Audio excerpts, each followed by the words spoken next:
დაავადების დღე ჰქონდა ჩემს შვილს და მოუტანეს 2 წლის წინ მეზობელმა ბიჭმა. ეს ხატი იყო მთლად სუფთა რა. და ეხლა 2 წლის მერე აი ამ ოქტომბრის თვიდან გაუჩნდა ეს რაღაც ლაქა. 2 ხაზი ჰქონდა ამ ხატს თავიდან რომ გაჩნდა და მე ვაკვირდებოდი ყოველ დღე დილით საღამოს და 2 დღის მერე კიდევ მესამე ხაზის გაუჩნდა.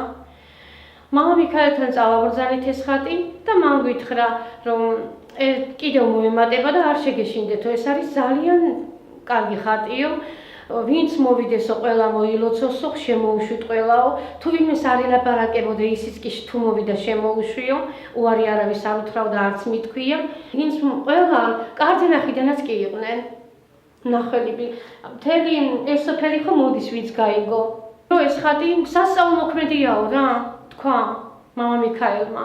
სწრაფ შემსმენელიაო და სასწაულ მოქმედიო და ძალიან დიდი მადლიაო ოჯახისთვისო. ჩემს არ ასწამდა. ბოდიში და სულ აგინებდა ღვთლებს. ეხლა კიდევ თვითონ მოუშვა წვერი.